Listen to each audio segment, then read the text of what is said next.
Do you want to make a really cool shooter game? A zombie shooter game, to be exact. Well, you must, because you clicked on this video. So, this is going to be the first episode of my tutorial series on how to make a zombie shooter game. For the first episode, we're just going to get the player moving, shooting, and also make some basic zombie code.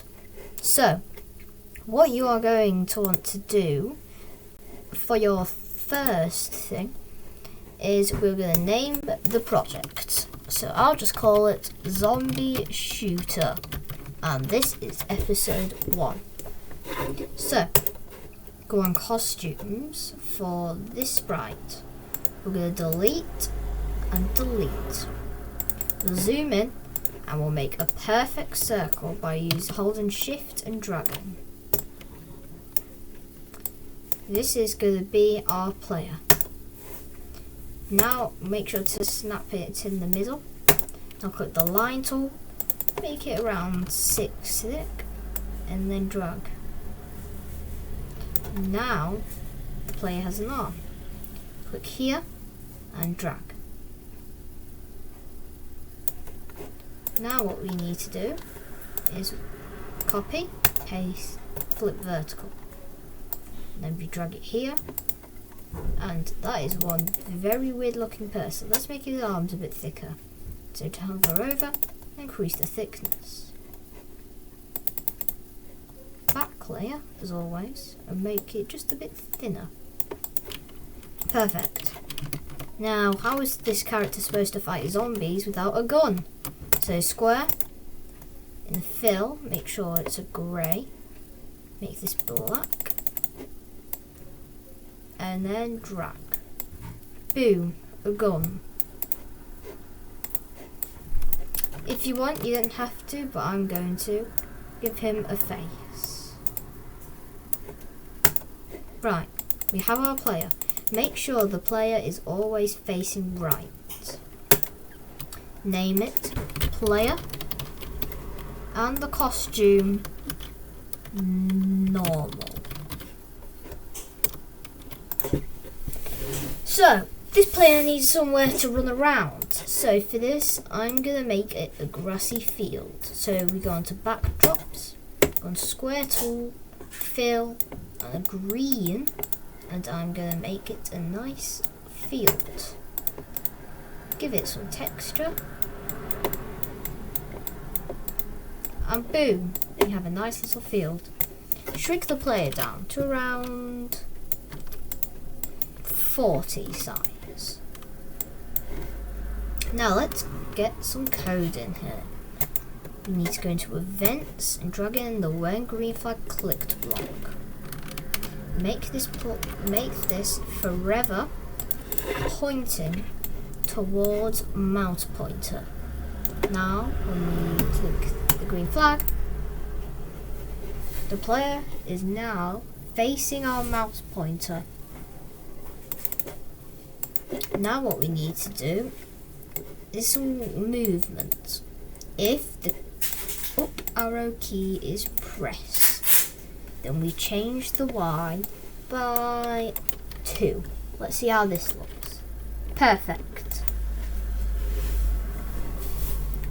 Let's do some more codes. Copy this code, another. Duplicate the code. Make it key down arrow. Instead of 2, -2. Now copy all of this. Please remember you can pause this whenever you need. Let's make left and right. Take out this and replace it with this. Perfect. Just have a little look at this code. Remember to pause it if you need to. And now we already have our player moving around, ready to fight some zombies. You don't have to do this, but just to make my player look better, I'm giving him some shorter arms. Perfect. The next thing we're going to want to do is pretty obvious. We're going to make our player shoot. It's very important in a zombie survival game that your player has some way of fighting off zombies. Paint a new sprite. Name it Bullet. Zoom into here, click the square tool, and the fill. Change it to a nice yellow. I'll make it a little thinner and make our bullet. You can make your bullets and players look however you want, but this is how I'm doing it. Perfect, that's a nice bullet. I'll call it Bullet. In here we will put, when I start as a clone, I'm going to go to where the player is. We're also going to point in the direction and the direction of the player. So we need to do this and this. Now, when it starts as a clone, it goes to the player and points where the player is. Just for testing, I'll just do this. You don't have to do this. And now, as you can see, they are forever pointing where the player is and going to the player. Very cool. But it's a bit boring. So how about we make it move? Repeat until touching edge. We're going to move. Let's try 20 steps. And just for testing, I'll put one space key pressed to create clone. Now, you can make clones. Let's just put a delete clone here, but wait. Let's do something else. We are going to move another 20 steps, just to make it look like it actually goes off screen. Now look at this. Our gun can now shoot. Ain't that just the coolest?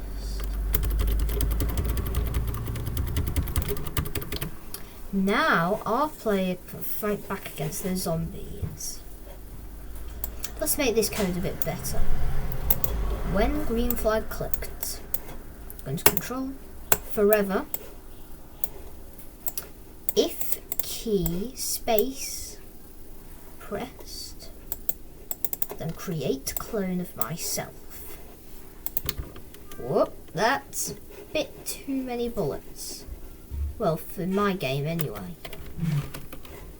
Let's put a weight 0.1 and see this. Boom, that's a lot better. But again, I feel like it's going to be too small. Let's try 0.5. Amazing. That'll be perfect for my zombie game. Now I think about it, still, it's too much.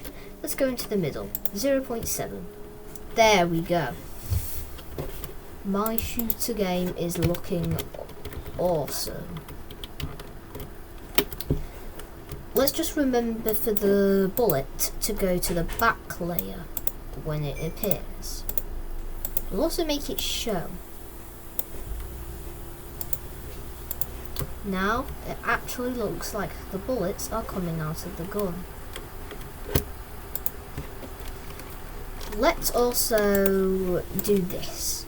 When green flag clicked, looks. Let's drag in this hide block. Now that random bullet that was just there is now gone. Now look. This is it. The player code is basically complete. But I have a feeling it should be cooler. Just in case it's easier for other people, we'll also make it shoot when the mouse is down. So let's put the OR block and the mouse down. That'll surely be better for me. Now I can move my mouse and shoot at the same time instead of having to move my mouse into the right position and then shoot. A lot better. Now let's put in those dastardly zombies. Click paint, call it basic zombie. The reason we call that will be explained later. Let's go into the player, click the mouse, copy the player. Now we paste it. So now we can make it a zombie. You can either copy me, or you can make your own zombie. I'll just make my zombie now. This isn't an art tutorial after all.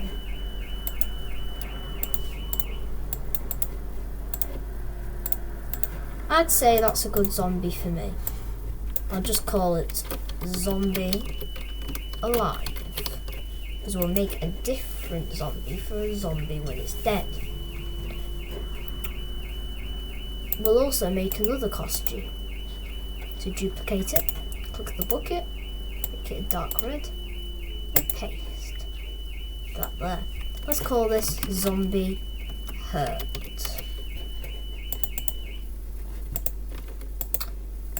Let's try now. When green flag clicked, we need to hide. Now that zombie should go when we start the game. Also, let's make his size 40 as well. So now the zombie's the same size as the person or player. Let's make it so when it starts as a clone, we need to go to... Actually, no, we don't. Click variables, make a variable, and call it zombie spawn type. Make it for this sprite only. Okay. Set zombie spawn type to operators. Pick random 1 to 4. Make a custom block. Name it position zombie. Make sure to check it run without screen refresh and OK. Put this here. Put it here. Now the zombie will do this immediately. Let's do this. Control, if then else. If the zombie spawn type is 1, then let's make the zombie go as high as we can. Maybe 181 is the highest I can make my zombie. So we'll say go to X 181 and Y 181, and what's the furthest it can go? 238. So we'll do minus 238 to 238. Copy this. Now it should be zombie type spawn equals 2. We're just going to change it to minus 181. Then we're going to copy this again, make it 3. Now we're going to drag the pick random over here. Set this to 238. Set this to minus 181 to 181. And once again, instead of just copying the whole thing, we're just going to copy this, put it down here, and make this minus 238. Perfect. Now, we'll just make it show at the end of this. Now when we create a new zombie, they should appear somewhere around the screen. Perfect. Now let's make the zombies do what they are good at, chasing the player. When I start this clone, point to the player. Forever. Now, when a zombie clone is made, they will point towards the player. Let's also just put here forever, wait 1 second, create clone myself. Now a zombie should spawn every second. I'm also going to move this up here so one spawns immediately at the start of the game. They follow me. But they don't actually move. Let's do move 1 steps. Perfect. Now the zombies will surround me and try and chase me. I can't die yet, and that'll be in the later episode. So, let's end this episode by making the zombies be killed when they are shot. So let's put in an if then. If we are touching the bullet, then for now, just delete this clone. And for here, we need to put here, if touching the basic zombie, then we delete this clone. But before we delete the clone, we wait 0 seconds. Why do we do this? Well, let's see if you can notice this. If we just have the basic, if it have it immediately delete itself. As you can see, the zombies have become bullet resistant. Why is this? Well, this is because, let's think about this now. The bullets disappear when it's touching the zombies. Now, it all happens in the frame, but they all do their codes in order. So first, the bullet will check. Am I touching the zombie? Nope. I'll move forward. The zombie will then go, am I touching a bullet? Nope. I'll move forward. Then it happens again. The bullet says, moves forward. Am I touching a zombie? Yes, I am. So I'll delete myself. Then the zombie checks, moves forward. Am I touching a bullet? Nope, because the bullet deleted itself. Do you see what I mean? So what we'll do is we'll put the wait 0, meaning it'll wait a screen refresh before doing it. Now look. Boom, we can rid of those dastardly zombies. Obviously they will have more health and there'll be new variants of zombies and upgrades, but already this could be a game. But it's not that cool. All you're doing is running around shooting zombies. We need some new zombies, some visual effects, but for now, this is the game. Thanks for watching the first episode of any of my Scratch tutorial series. This one should have around 2 to 3 or 4 episodes, probably 2 or 3. At most it'll be 4. Well, I'll see you in the next video. See you soon. And remember, subscribe.